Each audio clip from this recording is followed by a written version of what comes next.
আল্লাহ আমার রব, এই রবি আমার সব। দামে দামে তন মনে তারি অনুভব। তোমার দুনিয়াতে আমি যেদিকে তাকাই, অথই নিয়ামতে ডুবে আছি সবাই।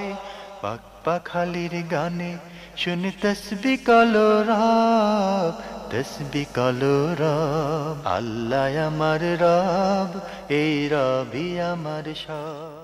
আসসালামু আলাইকুম। প্রিয় দর্শক, আপনারা যারা দেশে আছেন প্রবাসে, সবাইকে জানাই অনেক অনেক প্রীতি ও শুভেচ্ছা। শুরু হলো অ্যান্টিবা আয়োজিত এবং লাভ হলো নিবেদিত অনুষ্ঠান আপনার জিজ্ঞাসা। আপনাদের সাথে আছি আমি জয়নুল আবেদিন আজাদ। আর আপনাদের মনোজাগা প্রশ্নের জিজ্ঞাসার জবাব দিচ্ছেন বিশিষ্ট আলেম ডক্টর মোহাম্মদ সাইফুল্লাহ। আসসালামু আলাইকুম ওরহমতুল্লাহি ওয়া বারাকাতুহু। প্রিয় দর্শক, চলুন তাহলে জিজ্ঞাসার জগতে। শুরুতে একটি ইমেল পাঠিয়েছেন তাজিন সুরভি, লিখেছেন, আমি আপনাদের অনুষ্ঠান নিয়মিত দেখি, আমার খুব ভালো লাগে। প্রশ্ন হলো, শুক্রবারে জুমার সময় মেয়েরা কখন জোহরের নামাজ পড়বে? জুমার নামাজের পর নাকি আজান দেওয়ার সাথে সাথে? খুবই গুরুত্বপূর্ণ প্রশ্ন করেছেন যে জুমার সালাতের আজান দেওয়ার পর সাথে সাথে কি জোহরের সালাত যারা মহিলারা জুমায় অংশগ্রহণ করবেন না তারা আদায় করবেন, নাকি জুমার সালাত শেষ হওয়ার পর আদায় করবেন?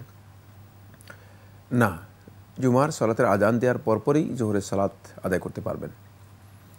তাদেরকে অপেক্ষা করতে হবে না জুমার সালাত শেষ হওয়া পর্যন্ত। জুমার সালাতের আগেও তারা ওয়াক্ত হয়ে গেলেই সালাত আদায় করতে পারবেন, যেহেতু ইন্না সলাতা কানাত আলাল মুমিনিনা কিতাবাম মাওকুতা। আল্লাহ সুবহানাহু ওয়া তাআলা স্পষ্ট করে বলে দিয়েছেন যে সালাতকে আল্লাহ রাব্বুল আলামিন নির্ধারিত সময়ের মধ্যেই ফরজ করেছেন। সালাতের ওয়াক্ত যখন দাখিল হয়ে যাবে আর যখন আপনি কনফার্ম হবেন যে সালাতের আজান হয়ে গিয়েছে, সেক্ষেত্রে আপনি যেহেতু আপনি জুমাতে অংশগ্রহণ করছেন না, আপনি জোহরের সালাত আদায় করে নিতে পারবেন সাথে সাথেই।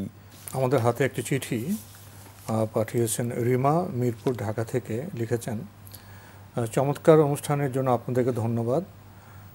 নিচের প্রশ্নটির জবাব দিলে উপকৃত হব।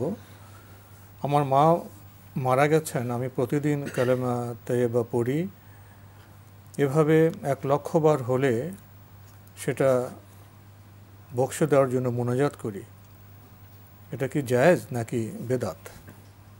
ধন্যবাদ আপনাকে। আপনি বলেছেন যে আপনি প্রতিদিন কালেমা তাইয়্যিবা পড়েন। কালেমা তাইয়্যিবা বা কালেমা তাওহীদ যদি আপনি পড়েন, এতে পড়তে পারেন, কোনো অসুবিধা নেই, নিষিদ্ধ কিছুই নয়, জায়েজ। এবং এটি যে সমস্ত আজকার রাসূলুল্লাহ সাল্লাল্লাহু আলাইহি ওয়াসাল্লাম আমাদেরকে শিক্ষা দিয়েছেন তার মধ্যে অন্যতম একটি জিকির লা ইলাহা ইল্লাল্লাহ।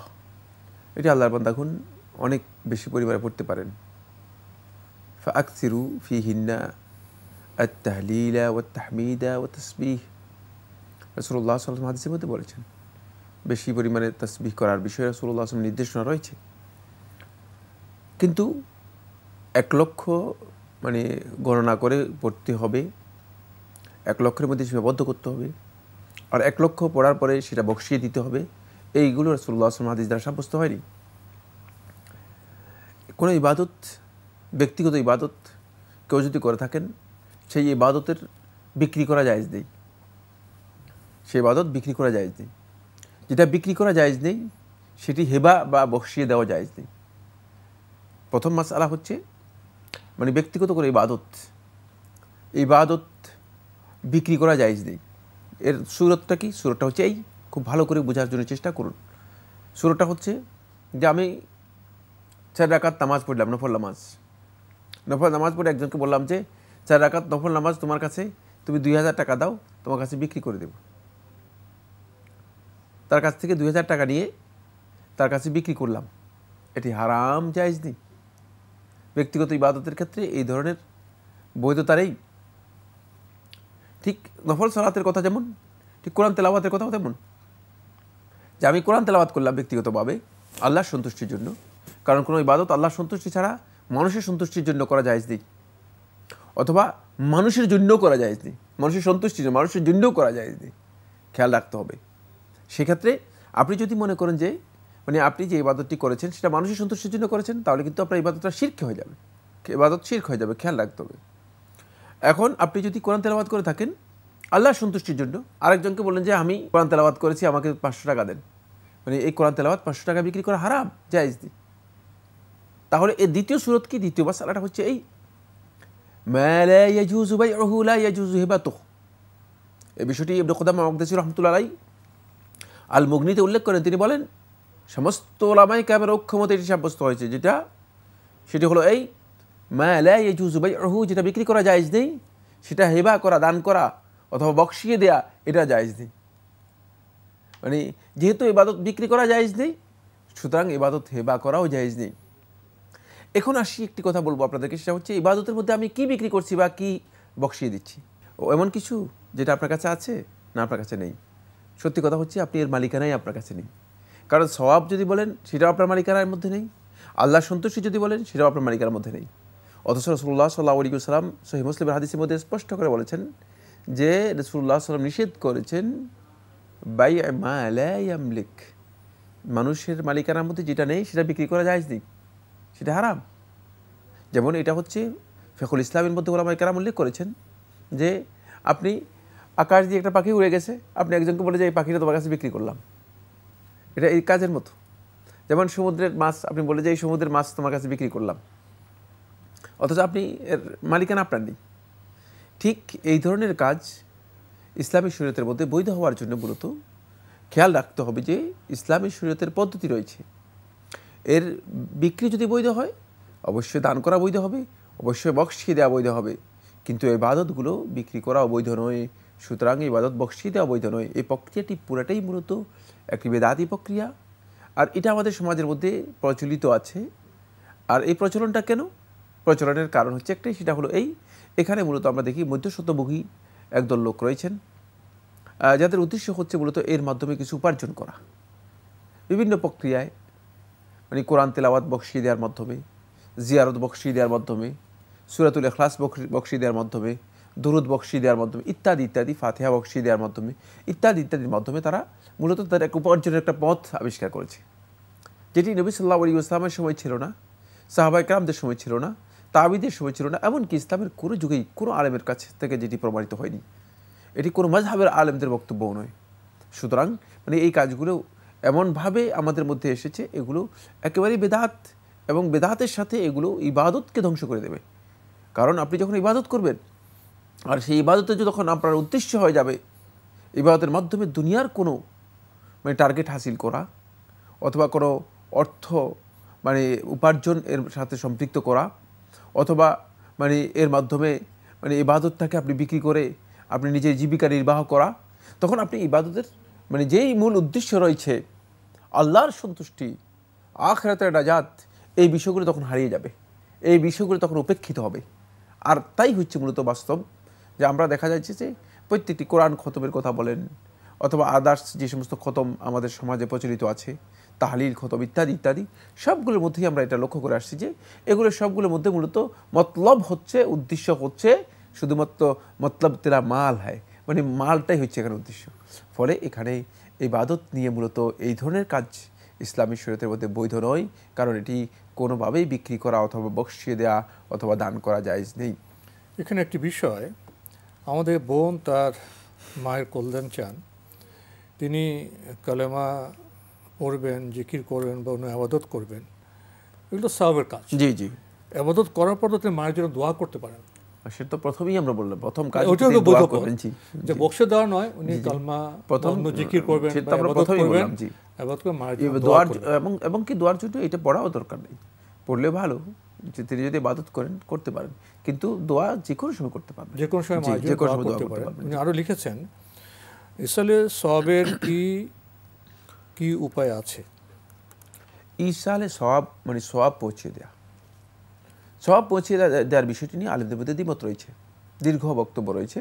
মুদ্রা কথা হচ্ছে কিছু কিছু বিষয় রয়েছে যে বিষয়গুলো এর মধ্যে মূলত সওয়াব মানে যেই বিষয়ের ব্যাপারে রাসূলুল্লাহ সাল্লাল্লাহু আলাইহি ওয়াসাল্লাম কারো পক্ষ থেকে আদায় করার ব্যাপারে অনুমতি দিয়েছেন, সেই বিষয়গুলোর মধ্যে ইসালে সওয়াব জায়েজ রয়েছে।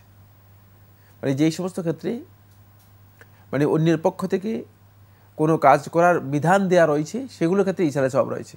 যেমন সাদাকা, একটা উদাহরণ দিলাম, যে যেমন আপনি মৃত ব্যক্তির পক্ষ থেকে সদকা করলেন, এখানে ইসালে সব, এটাই সদকা করাটাই হচ্ছে মূলত সদকাটা, এখানে একটা কিছু দিয়েছেন, তার পক্ষ থেকে এই যতটুকু দিয়েছেন এই ততটুকু মানে তিনি এর সব লাভ করবেন, এই সব তার কাছে পৌঁছবে।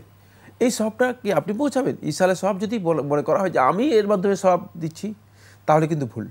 এই সদকাটা মূলত আল্লাহ রাব্বুল আলামিন এর কাছে, সদকাটা আল্লাহ সন্তুষ্টির জন্য দেওয়া হবে, বাকি তার পক্ষ থেকে আদায় করার কারণে আল্লাহ সুবহানাহু ওয়া তাআলা তাকে সওয়াব দেবেন, আল্লাহ রাব্বুল আলামিন তাকে সওয়াব দেবেন।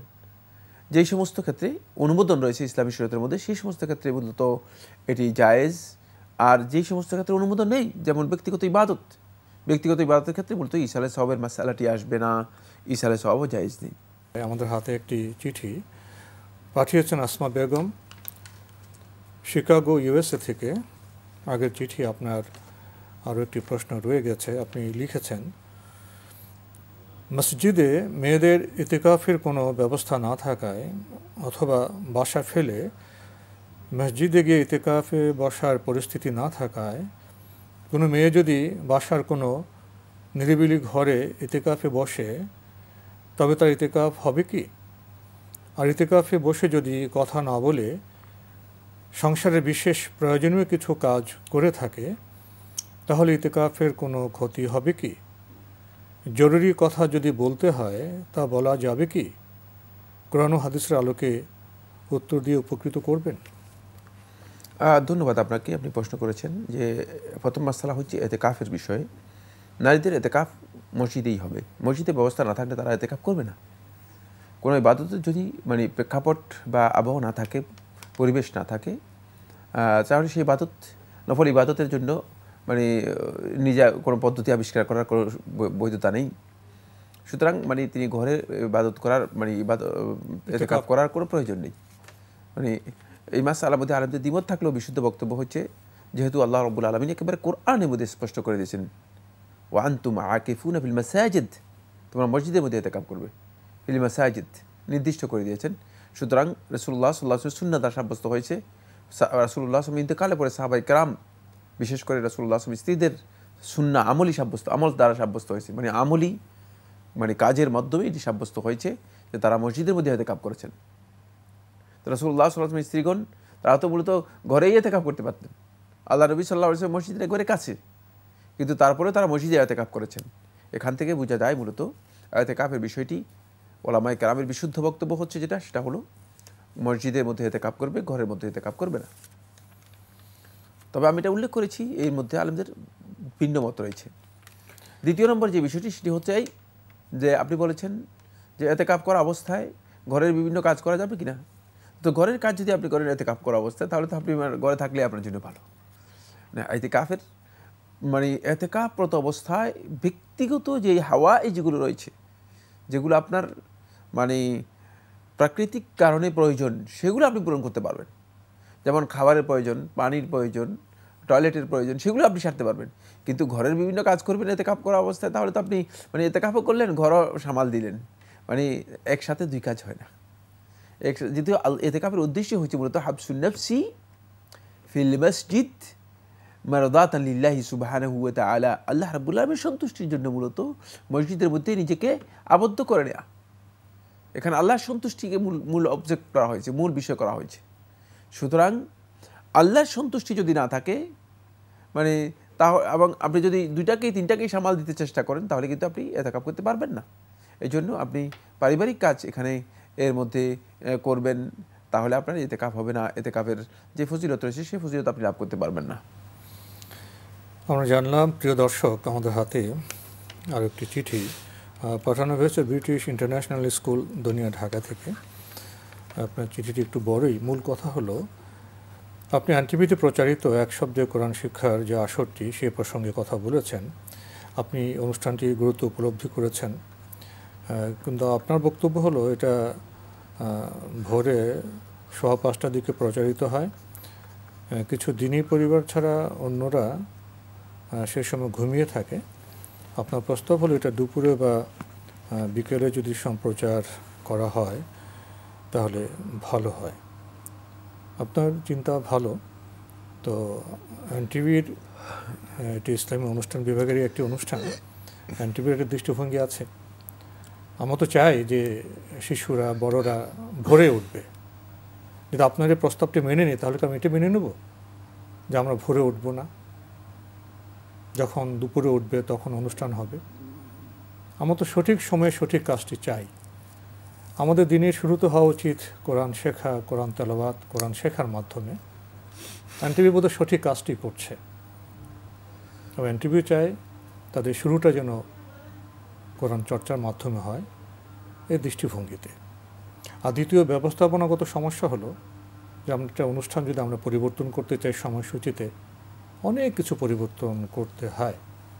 এটাও একটা কঠিন বিষয়। আমরা তো এটাই চাইব আমরা সবাই ভোরে উঠি, শিশুরা ভোরে উঠবে এবং সকালটা শুরু হবে আমাদের কোরআন চর্চার মাধ্যমে। এ বিষয়ে কিছু বলবেন? না, এই বিষয়ে বলার কিছুই নেই। তো আপনার চিঠির জন্য আপনাকে অনেক ধন্যবাদ। প্রিয় দর্শক, আমাদের হাতে আরও একটি চিঠি। এটি পাঠানো হয়েছে হক বেকারি, শনি রাখরা, ঢাকা থেকে। লিখেছেন, যারা দান সদকা বেশি করে ও মানুষকে ওহির এলেম দান করেন তাদের থেকেও বেশি এগিয়ে যাবেন যারা আল্লাহ তাআলাকে বেশি স্মরণ করেন, সুন্নাহসম্মত আজকার করেন। প্রশ্ন হলো, এ দলের করা নিয়মিত আমলগুলোর মধ্যে কি রাতে ঘুমের আগের আজকার, ফরজ সালাতের পরের আজকার ও আজানের জবাবের পরের আজকারগুলোও থাকতে হবে ফজিলতটি পেতে? ধন্যবাদ আপনাকে। এখানে মানে সমস্ত আজকারগুলোর মধ্যে অন্তর্ভুক্ত, যারা যেখানে যে সময় নবী সাল্লাল্লাহু আলাইহি ওয়াসাল্লাম যে সমস্ত জিকিরগুলো শিক্ষা দিয়েছেন, এই সমস্ত জিকিরগুলোকে যারা কন্টিনিউ করে থাকে, মানে এই সবটাই মূলত এর মধ্যে অন্তর্ভুক্ত। এবং এর অতিরিক্ত মানে সবসময় তাদের জিহ্বাটা, তাদের এই লিসান সবসময় আল্লাহ রাব্বুল আলামিনের জিকিরের মাধ্যমে সিক্ত থাকে। সবসময় একটা না একটা জিকির থাকেই, সুবহানাল্লাহ, আলহামদুলিল্লাহ, আল্লাহু আকবার, আস্তাগফিরুল্লাহ, আস্তাগফিরুল্লাহ আতুবু ইলাইহি ইত্যাদি।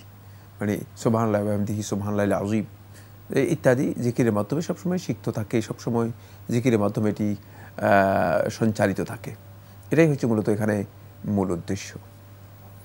লিখেছেন, যারা দান সদকা বেশি করে ও মানুষকে ওহির এলেম দান করে তাদের থেকেও বেশি এগিয়ে যাবে যারা সকাল সন্ধ্যার আমলগুলো করে ও নিয়মিত করার মাসনুন দোয়াগুলো নিয়মিত করে। প্রশ্ন হলো, সেই হাদিস দ্বারা প্রমাণিত টোটাল সকাল সন্ধ্যার আমল কয়টি? এটি দীর্ঘ আলোচ্য বিষয়। এটি আপনি সকাল সন্ধ্যার জিকিরগুলো যেগুলো সম্পর্কে বই লেখা হয়েছে, আমল ইয়াউমি ওয়াল লাইলা ইবনে সুন্নি রাহিমাহুল্লাহ তাআলা লিখেছেন। মানে দিন এবং রাতের যে আমলগুলো রয়েছে সেগুলো উল্লেখ করেছেন।